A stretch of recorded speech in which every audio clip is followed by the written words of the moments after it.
31장. 여호와께서 모세에게 말씀하여 이르시되 이스라엘 자손의 원수를 미디안에게 갚으라. 그 후에 내가 네 조상에게로 돌아가리라. 모세가 백성에게 말하여 이르되 너와 함께 있는 사람들 가운데서 전쟁에 나갈 사람들을 무장시키고 미디안을 치러 보내어 여호와의 원수를 갚되 이스라엘 모든 지파에게 각 지파에서 1000명씩을 전쟁에 보낼지니라 하며 각 지파에서 1000명씩 이스라엘 100만 명 중에서 12,000명을 택하여 무장을 시킨지라. 모세가 각 지파에 1000명씩 싸움에 보내되 제사장 엘르아살의 아들 비누아스에게 성소의 기구와 신호 나팔을 들려서 그들과 함께 전쟁에 보내매 그들이 여호와께서 모세에게 명령하신 대로 미디안을 쳐서 남자를 다 죽였고 그 죽인 자 외에 미디안의 5 왕을 죽였으니 미디안의 왕들은 에위와 레겜과 수르와 후르와 레바이며 또 부올의 아들 발람을 칼로 죽였더라. 이스라엘 자손이 미디안의 부녀들과 그들의 아이들을 사로잡고 그들의 가축과 양떼와 재물을 다 탈취하고 그들이 거처하는 성읍들과 촌락을 다 불사르고 탈취한 것, 노력한 것, 사람과 짐승을 다 빼앗으니라. 그들이 사로잡은 자와 노력한 것과 탈취한 것을 가지고 여리고 맞은편 요단강가 모압 평지의 진영에 이르러 모세와 제사장 엘르아살과 이스라엘 자손의 회중에게로 나오니라. 모세와 제사장 엘르아살과 회중의 지도자들이 다 진영 밖에 나가서 영접하다가 모세가 군대의 지휘관 곧 싸움에서 돌아온 천부장들과 백부장들에게 노하니라. 모세가 그들에게 이르되 너희가 여자들을 다 살려두었느냐. 보라, 이들이 발람의 꾀를 따라 이스라엘 자손을 부올의 사건에서 여호와 앞에 범죄하게 하여 여호와의 회중 가운데 연병이 일어나게 하였느니라. 그러므로 아이들 중에서 남자는 다 죽이고 남자와 동침하여 사내를 아는 여자도 다 죽이고 남자와 동침하지 아니하여 사내를 알지 못하는 여자들은 다 너희를 위하여 살려둘 것이니라. 너희는 이래 동안 진영 밖에 주둔하라. 누구든지 살인자나 죽임을 당한 사체를 만진 자는 셋째 날과 일곱째 날에 몸을 깨끗하게 하고 너희의 포로도 깨끗하게 할 것이며 모든 의복과 가죽으로 만든 모든 것과 염소털로 만든 모든 것과 나무로 만든 모든 것을 다 깨끗하게 할지니라. 제사장 엘르아살이 싸움에 나갔던 군인들에게 이르되 이는 여호와께서 모세에게 명령하신 율법이니라. 금은 동 철과 주석과 납 등의 불에 견딜 만한 모든 물건은 불을 지나게 하라. 그리하면 깨끗하려니와 다만 정결하게 하는 물로 그것을 깨끗하게 할 것이며 불에 견디지 못할 모든 것은 물을 지나게 할 것이니라. 너는 일곱째 날에 옷을 빨아서 깨끗하게 한 후에 진영에 들어올지니라. 여호와께서 모세에게 말씀하여 이르시되 너는 제사장 엘르아살과 회중의 수령들과 더불어 이 사로잡은 사람들과 짐승들을 계수하고 그 얻은 물건을 반분하여 그 절반은 전쟁에 나갔던 군인들에게 주고 절반은 회중에게 주고 전쟁에 나갔던 군인들은 사람이나 소나 낙이나 양떼의 500분의 1을 여호와께 드릴지니라. 곧 이를 그들의 절반에서 가져다가 여호와의 거제로 제사장 엘르아살에게 주고 또 이스라엘 자손이 받은 절반에서는 사람이나 소나 낙이나 양떼나 각종 짐승 50분의 1을 가져다가 여호와의 성막을 맡은 레위인에게 주라. 모세와 제사장 엘르아살이 여호와께서 모세에게 명령하신 대로 하니라. 그 탈침을 곧 군인들의 다른 탈침을 외에 양이 67만 5천 마리요 소가 7만 2천 마리요 나귀가 6만 1천 마리요 사람은 남자와 동침하지 아니하여서 사내를 알지 못하는 여자가 도합 3만 2천 명이니 그 절반 곧 전쟁에 나갔던 자들의 소유가 양이 33만 7천 5백 마리라. 여호와께 곡물로 드린 양이 675요 소가 3만 6천 마리라. 그 중에서 여호와께 곡물로 드린 것이 72마리요 나귀가 3만 5백 마리라. 그 중에서 여호와께 곡물로 드린 것이 61마리요 사람이 1만 6천 명이라. 그 중에서 여호와께 곡물로 드린 자가 32명이니 여호와께 거제에 곡물로 드린 것을 모세가 제사장 엘르아살에게 주었으니 여호와께서 모세에게 명령하신 것 같았더라. 모세가 전쟁에 나갔던 자에게서 나누어 이스라엘 자손에게 준 절반 곧 회중이 받은 절반은 양이 33만 7천 5백 마리요 소가 3만 6천 마리요 나귀가 3만 5백 마리요 사람이 1만 6천 명이라. 이스라엘 자손의 그 절반에서 모세가 사람이나 짐승의 50분의 1을 취하여 여호와의 장막을 맡던 레위인에게 주었으니 여호와께서 모세에게 명령하신 것 같았더라. 군대의 지휘관들 곧 천부장과 백부장들이 모세에게 나와서 모세에게 말하되 당신의 종들이 이끈 군인을 계수한즉 우리 중 한 사람도 충나지 아니하였기로 우리 각 사람이 받은 바 금폐물 곧 발목걸이 손목걸이 인장 반지 귀고리 목걸이들을 여호와께 헌금으로 우리의 생명을 위하여 여호와 앞에 속죄하려고 가져왔나이다. 모세와 제사장 엘르아살이 그들에게서 그 금으로 만든 모든 폐물을 취한즉 천부장과 백부장들이 여호와께 드린 거제의 금의 도합이 16,750세겔이니 군인들이 각기 자기를 위하여 탈취한 것이니라. 모세와 제사장 엘르아살이 천부장과 백부장들에게서 금을 취하여 회막에 들여 여호와 앞에서 이스라엘 자손의 기념을 삼았더라. 32장. 루벤 자손과 갓 자손은 심히 많은 가축대를 가졌더라. 그들이 야셀 땅과 길르앗 땅을 본즉 그것은 목축할 만한 장소인지라. 갓 자손과 루벤 자손이 와서 모세와 제사장 엘르아살과 회중 지휘관들에게 말하여 이르되 아다롯과 디본과 야셀과 니무라와 헤스본과 엘르알레와 스밤과 느보와 부온 곧 여호와께서 이스라엘 회중 앞에서 쳐서 멸하신 땅은 목축할 만한 장소요 당신의 종들에게는 가축이 있나이다. 또 이르되 우리가 만일 당신에게 은혜를 입었으면 이 땅을 당신의 종들에게 그들의 소유로 주시고 우리에게 요단강을 건너지 않게 하소서. 모세가 갓 자손과 루벤 자손에게 이르되 너희 형제들은 싸우러 가거늘 너희는 여기 앉아 있고자 하느냐. 너희가 어찌하여 이스라엘 자손에게 낙심하게 하여서 여호와께서 그들에게 주신 땅으로 건너갈 수 없게 하려 하느냐. 너희 조상들도 내가 가데스 바네아에서 그 땅을 보라고 보냈을 때에 그리하였었나니 그들이 에스골 골짜기에 올라가서 그 땅을 보고 이스라엘 자손을 낙심하게 하여서 여호와께서 그들에게 주신 땅으로 갈 수 없게 하였었느니라. 그때에 여호와께서 진노하사 맹세하여 이르시되 애굽에서 나온 자들이 20세 이상으로는 한 사람도 내가 아브라함과 이삭과 야곱에게 맹세한 땅을 결코 보지 못하리니 이는 그들이 나를 온전히 따르지 아니하였음이니라. 그러나 그나스 사람 여분의 아들 갈렙과 눈의 아들 여호수아는 여호와를 온전히 따르느니라 하시고 여호와께서 이스라엘에게 진노하사 그들에게 40년 동안 광야에 방황하게 하셨으므로 여호와의 목전에 악을 행한 그 세대가 마침내는 다 끊어졌느니라. 보라, 너희는 너희의 조상의 대를 이어 일어난 주인의 무리로서 이스라엘을 향하신 여호와의 노를 더욱 심하게 하는도다. 너희가 만일 돌이켜 여호와를 떠나면 여호와께서 다시 이 백성을 광야에 버리시리니 그리하면 너희가 이 모든 백성을 멸망시키리라. 그들이 모세에게 가까이 나와 이르되 우리가 이곳에 우리 가축을 위하여 우리를 짓고 우리 어린아이들 위하여 성읍을 건축하고 이 땅에 원주민이 있으므로 우리 어린아이들을 그 견고한 성읍에 거주하게 한 후에 우리는 무장하고 이스라엘 자손을 그곳으로 인도하기까지 그들의 앞에서 가고 이스라엘 자손이 각기 기업을 받기까지 우리 집으로 돌아오지 아니하겠사오며 우리는 요단 이쪽 곧 동쪽에서 기업을 받았사오니 그들과 함께 요단 저쪽에서는 기업을 받지 아니하겠나이다.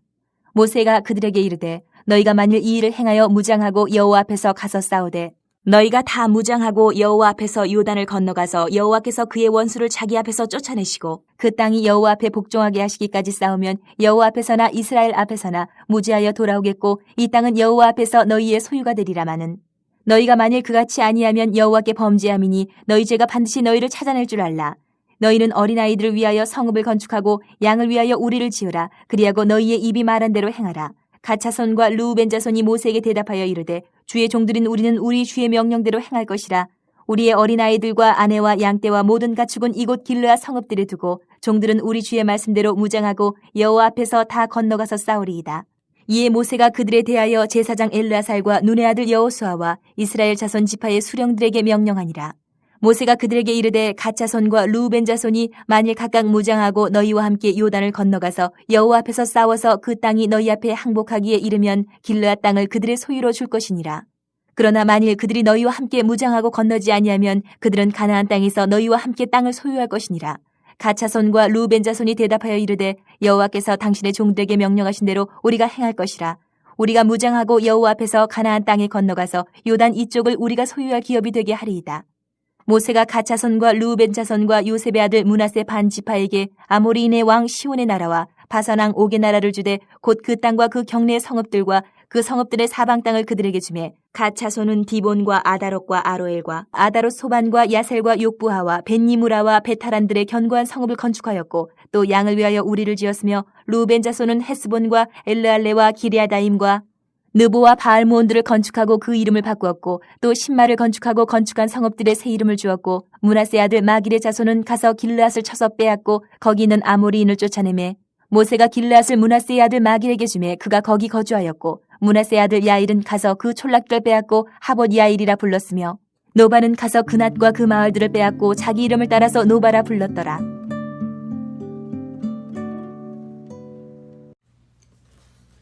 민수기 31장에 기록되어 있는 미디안 족속과의 전쟁은 민수기 25장과 연결되는 사건입니다.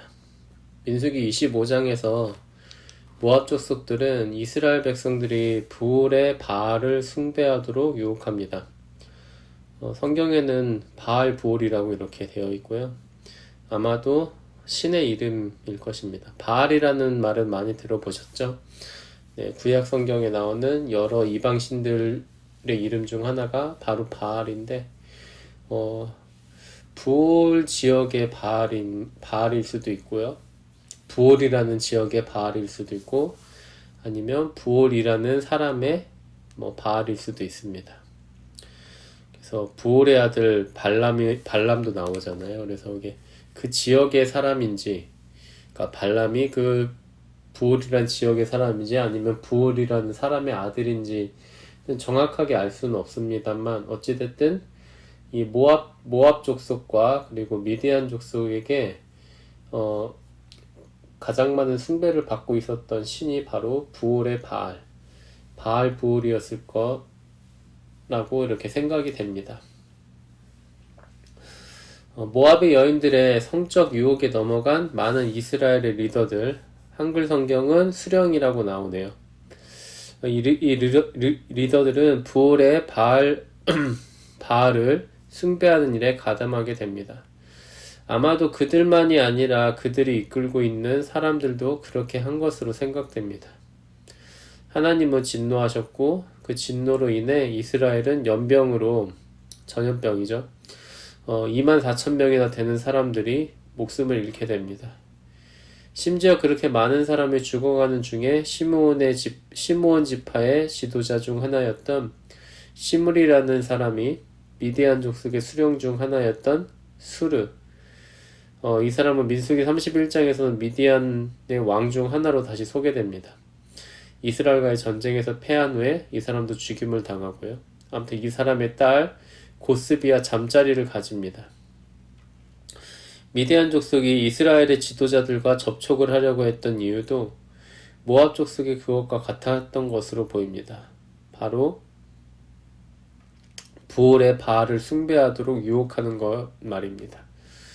아무튼 당시 대제사장 엘르아살, 그러니까 이 사람은 아론의 아들이죠. 아론이 죽은 이후에 대제사장이 된 이 엘르아살의 아들 비느하스가 시므리와 고스비를 죽임으로써 이스라엘에 퍼져있던 연병이 비로소 그치게 됩니다.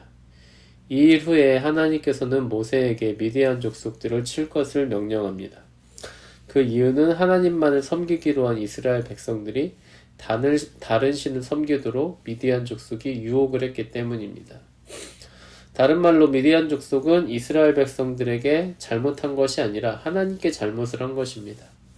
그들은 하나님에게서 그분의 백성을 빼앗아 가려고 했던 것입니다.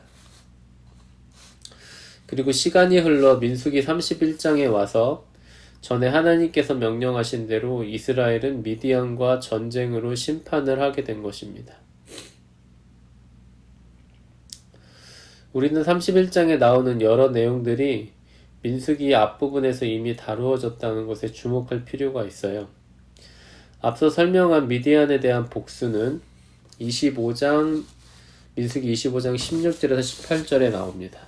또 모세의 임박한 죽음은 27장 13절에서, 또 전쟁에서의 나팔 사용은 10장 2절에서 10절에서, 또 죽음을 당한 미디안 왕 수르, 이 사람은 25장 15절에 나오죠.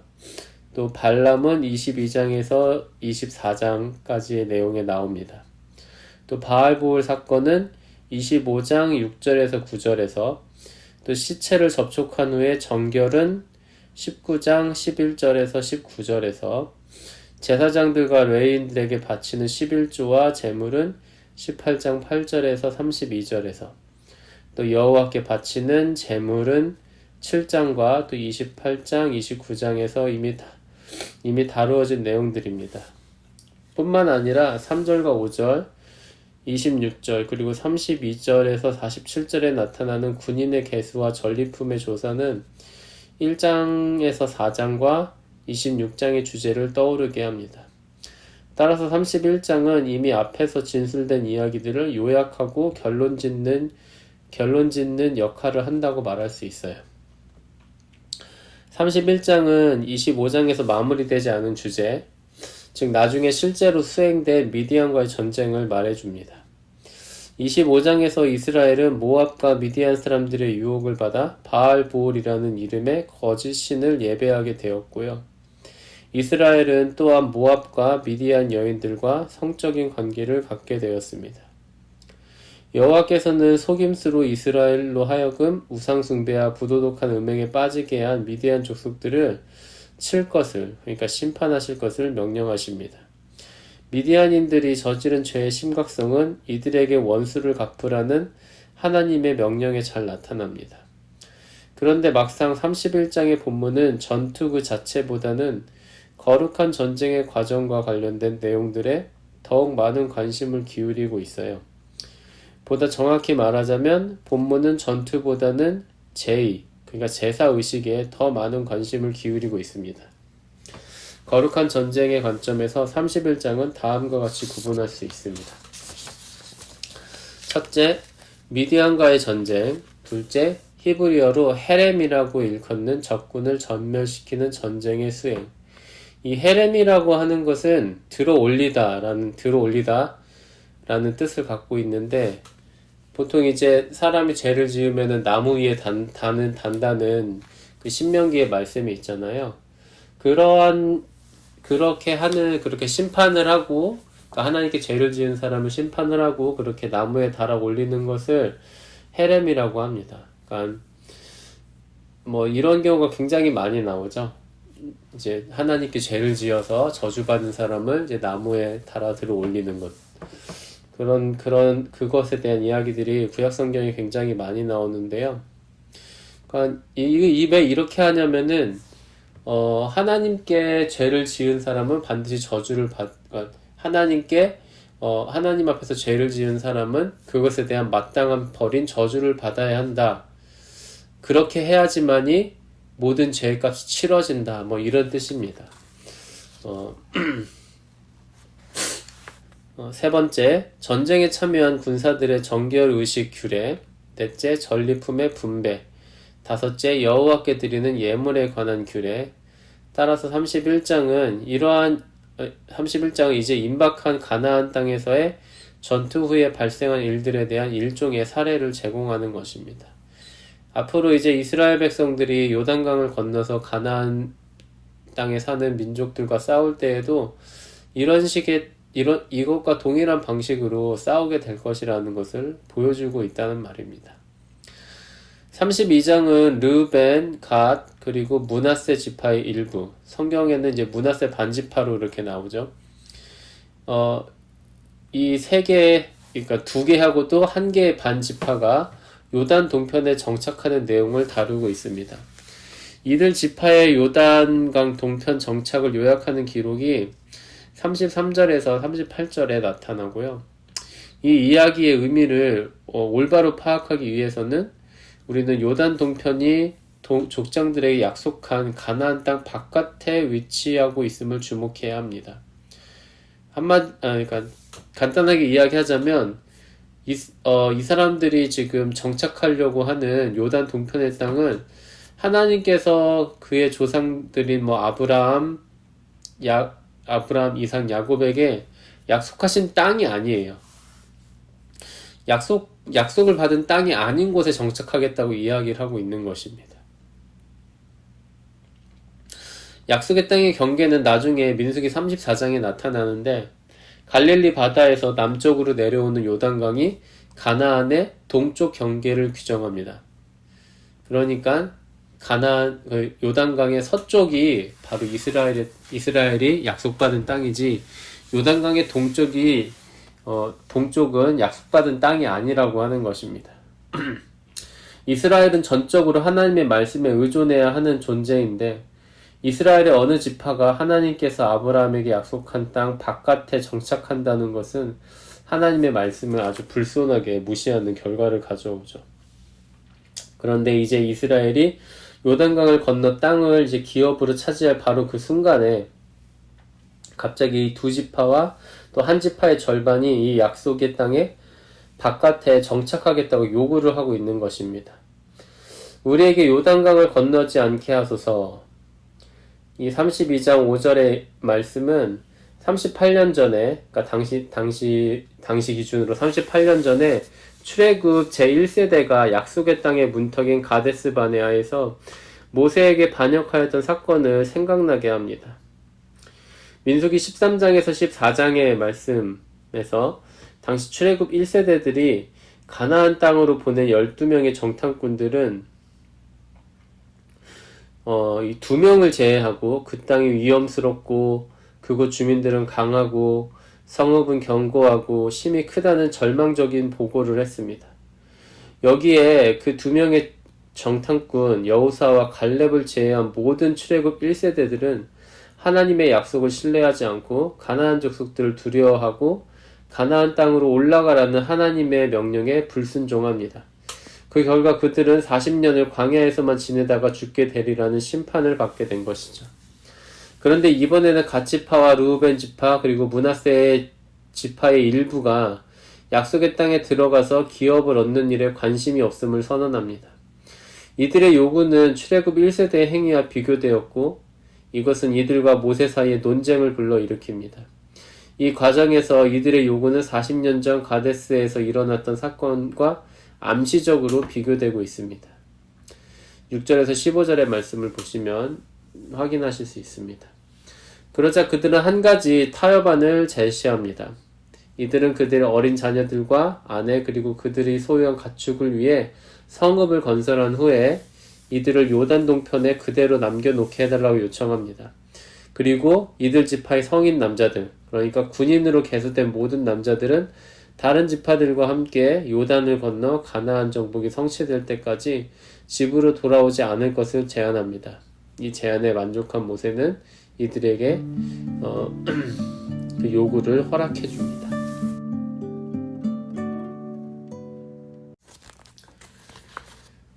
이미 살펴본 것처럼 미디안 족속과의 전쟁은 하나님께서 모세에게 미디안에게 원수를 갚으라는 명령에 의해 수행된 것입니다.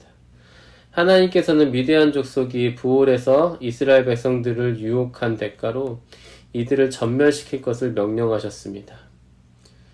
이 전쟁은 미디안이 이스라엘을 유혹한 것에 대한 이스라엘의 참된 남편이신 여호와의 징벌로 간주되었기 때문에 그것은 미디안에 대한 여호와의 원수를 갚는 전쟁이었습니다.